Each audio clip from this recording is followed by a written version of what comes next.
E5 TV news కి స్వాగతం. ముందుగా హెడ్లైన్స్. 2047 నాటికి అభివృద్ధి చెందిన దేశంగా భారత్, మోదీ.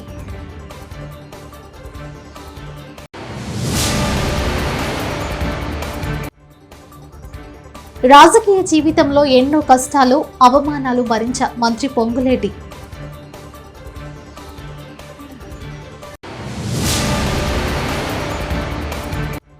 అక్రమంగా ఉద్యోగాలు పొందిన వారంతా రాజీనామా చేయాలి, మంత్రి పొన్నం ప్రభాకర్.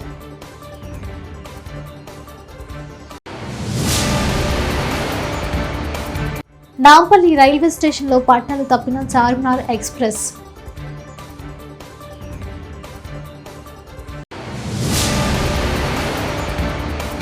బీఆర్ఎస్ తప్పుడు ప్రచారాన్ని తిప్పికొట్టాలి, సీతక్క.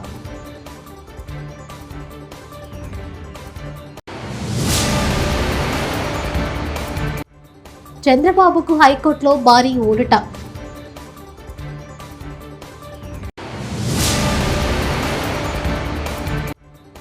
జగన్ అంటే అప్పుల అప్పారావు, వైసీపీ సినిమా అయిపోయింది చంద్రబాబు.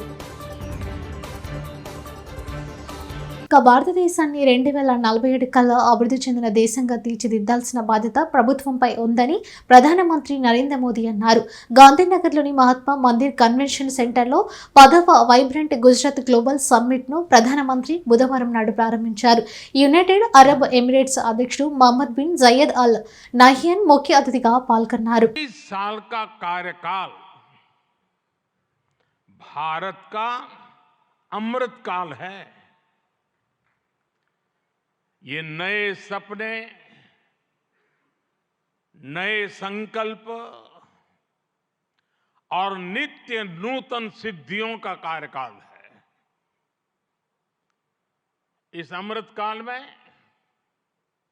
ये पहली वाइब्रेंट गुजरात ग्लोबल समिट हो रही है। రాజకీయ జీవితంలో తాను ఎన్నో కష్టాలు, అనేక అవమానాలు భరించారని మంత్రి పొంగులేటి శ్రీనివాసరెడ్డి తెలిపారు. భక్త రామదాసు కళాక్షేత్రంలో గ్రూప్స్ కోచింగ్ సెంటర్ ఆధ్వర్యంలో నిర్వహించిన సదస్సుకు ఆయన ముఖ్య అతిథిగా హాజరయ్యారు. ఈ సందర్భంగా మంత్రి మాట్లాడుతూ భావోద్వేగానికి గురయ్యారు. అనేక కష్టాలు, అనేక అవమానాలు, ఒంటరిగా ఉన్నప్పుడు అనేక సందర్భాలు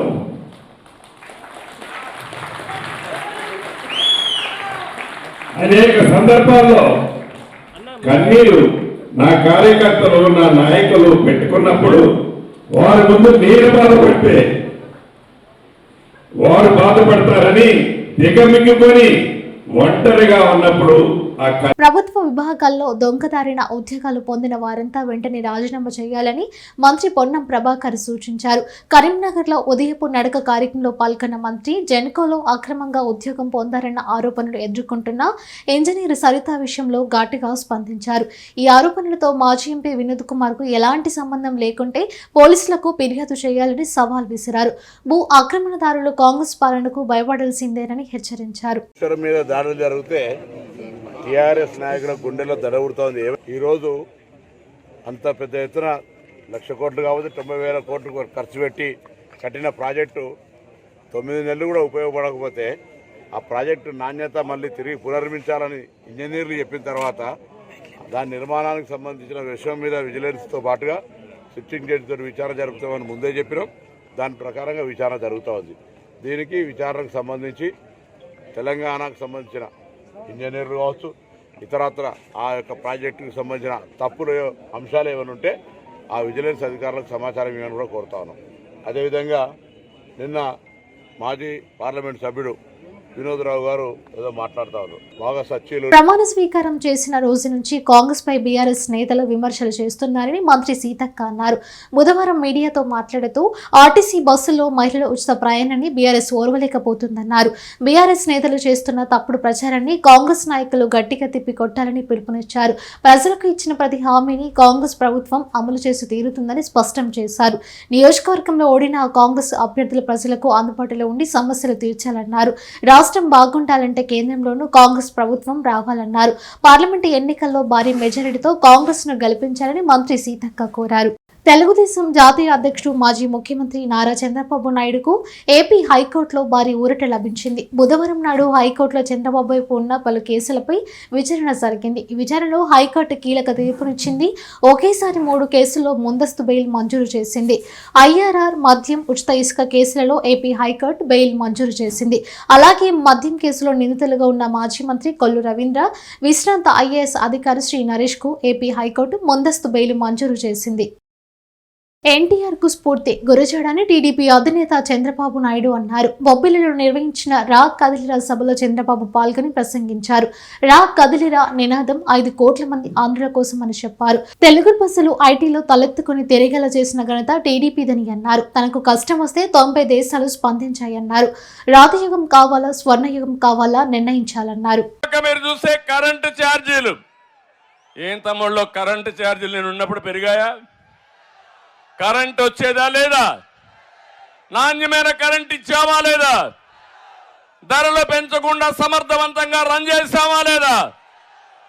ఈరోజు కరెంటు రాదు, కానీ రేట్లు మాత్రం పెరుగుతూనే ఉన్నాయి. ఆ పేర్లు నాకే అర్థం కాల. సర్ఛార్జ్ అంట, ఫ్యూయల్ ఛార్జ్ అంట, లేకపోతే ఎక్కడో కొన్నారని దాని మీద రేట్ అంట. 9 సార్లు కరెంటు ఛార్జీలు పెంచిన చెత్త ప్రభుత్వం ఈ ప్రభుత్వం, అవునా కాదా అని మిమ్మల్ని అడుగుతున్నా. ఈ రోజు ఎంత ఉంది కరెంటు? ఒకప్పుడు 200 రూపాయలు కట్టే వాళ్ళకి ఎంత ఉంది? ఇప్పుడు ఎంత ఉంది? గుర్తుందా లేదా? మాజీ క్రికెటర్ అంబటి రాయుడు జనసేన అధినేత పవన్ కళ్యాణ్ తో సమావేశమయ్యారు. మంగళగిరిలోని జనసేన కార్యాలయంలో ఈ భేటీ జరిగింది.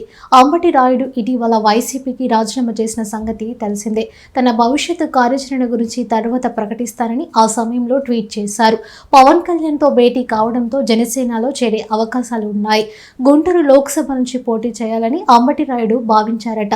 అయితే టికెట్పై వైసీపీ హైకమాండ్ నుంచి ఎలాంటి క్లారిటీ రాకపోవడంతో కేవలం 10 రోజుల వ్యవధిలోనే పార్టీకి రాజీనామా చేశారు.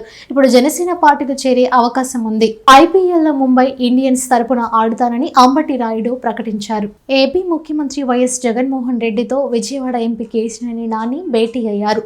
బుధవారం తాడేపల్లిలోని క్యాంపు కార్యాలయంలో సీఎంను ఆయన కలిశారు. విజయవాడ తూర్పు నియోజకవర్గం ఇన్ఛార్జ్ దేవినేని అవినాష్, అయోధ్య రామిరెడ్డి, మాజీ మంత్రి వల్లంపల్లితో పాటు కేశినేని నాని క్యాంపు కార్యాలయానికి వచ్చారు. కాగా తెలుగుదేశం పార్టీకి రాజీనామా చేయనున్నట్టు కేశినేని నాని ఇప్పటికే సోషల్ మీడియా వేదికగా ప్రకటించిన విషయం తెలిసిందే. అలాగే కేశినేని నాని కుమార్తె కేశినేని శ్వేత కూడా కార్పొరేటర్ పదవికి రాజీనామా చేశారు. టీడీపీతో తన ప్రయాణం ముగిసిందని ప్రకటించారు. ఈ నేపథ్యంలో సీఎం జగన్ను కేశినేని నాని కలవడం ఏపీ రాజకీయాల్లో ఆసక్తికరంగా మారింది. ఆయన టీడీపీలో చేరుతానని ప్రచారం జరుగుతున్న నేపథ్యంలో ఈ పరిణామం చోటు చేసుకుంది.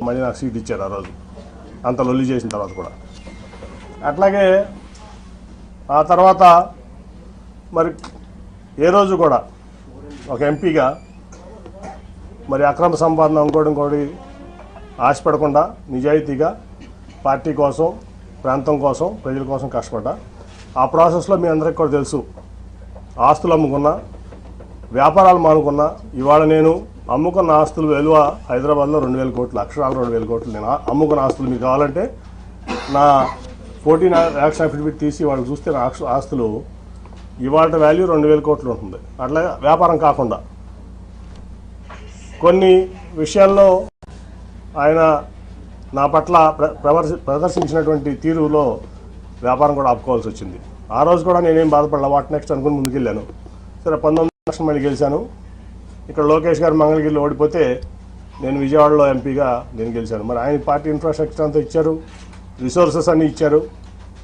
అట్లాగే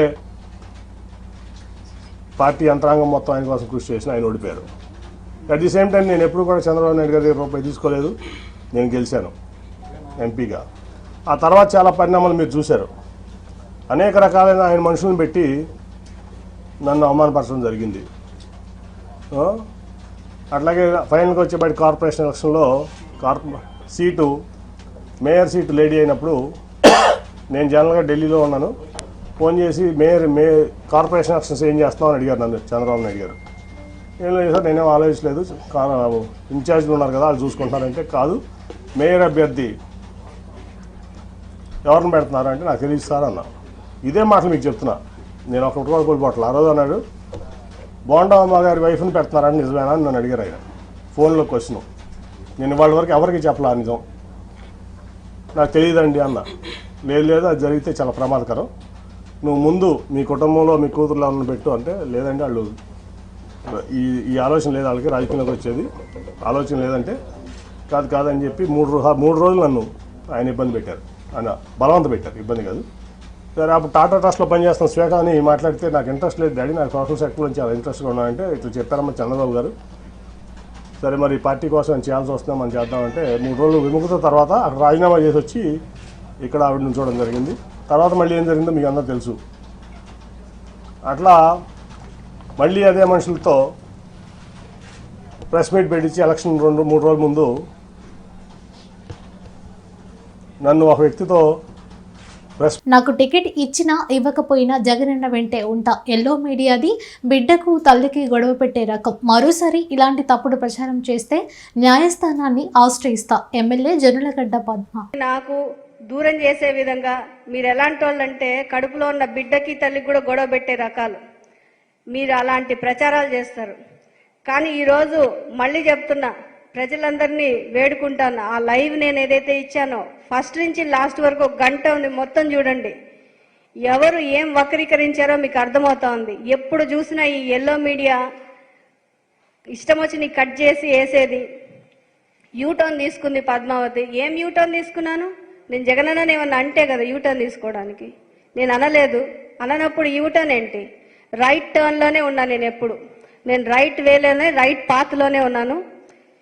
ఈ రోజు చెప్తున్నా, ఇంకొకసారి నా జోలుకు వచ్చారంటే కోర్టుకి ఇడిస్తా ఒక్కొక్కడిని, గుర్తుపెట్టుకోండి. హైదరాబాద్ నాంపల్లి రైల్వే స్టేషన్లో చార్మినార్ ఎక్స్ప్రెస్ కు ప్రమాదం జరిగింది.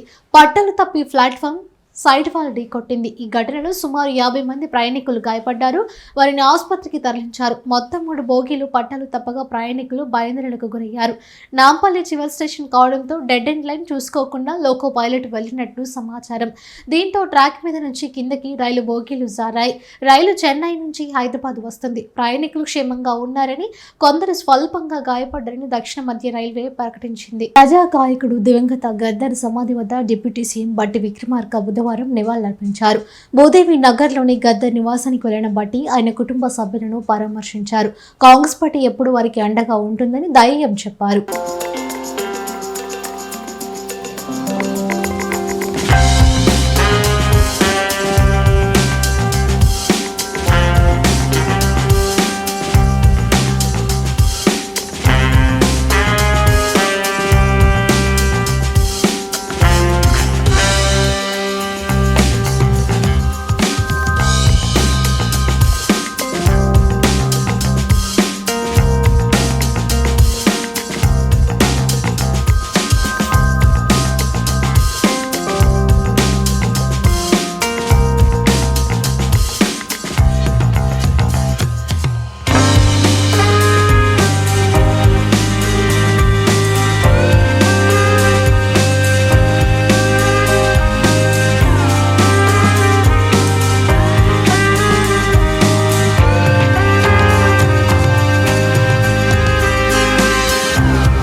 మాజీ మంత్రి దగ్గుబాటి వెంకటేశ్వరరావు కీలక వ్యాఖ్యలు చేశారు. ప్రస్తుత పరిస్థితుల్లో ఎన్నికల్లో పోటీ చేసేందుకు టికెట్ రాని వాళ్ళంతా అదృష్టవంతులని పేర్కొన్నారు.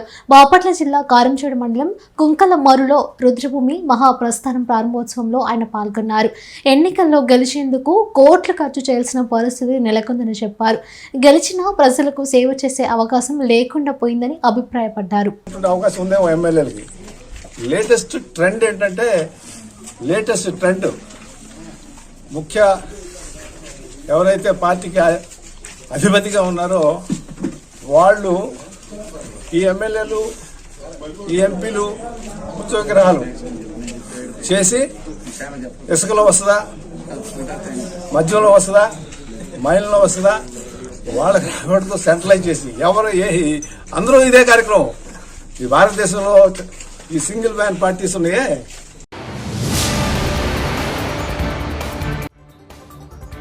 2047 నాటికి అభివృద్ధి చెందిన దేశంగా భారత్, మోదీ.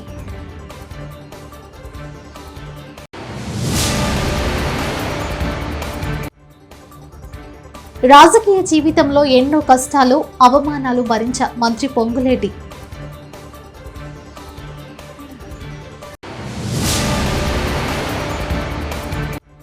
అక్రమంగా ఉద్యోగాలు పొందిన వారంతా రాజీనామా చేయాలి, మంత్రి పొన్నం ప్రభాకర్.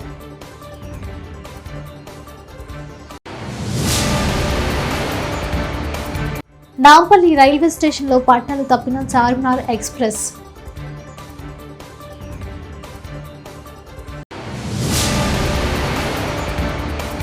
బీఆర్ఎస్ తప్పుడు ప్రచారాన్ని తిప్పికొట్టాలి, సీతక్క.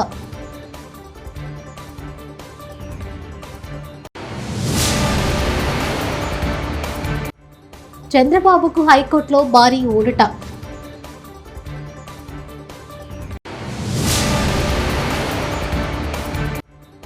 జగన్ అంటే అప్పుల అప్పారావు, వైసీపీ సినిమా అయిపోయింది చంద్రబాబు. ఇవి బులెటిన్ విశేషాలు. చూస్తూనే ఉండండి E5 టీవీ న్యూస్.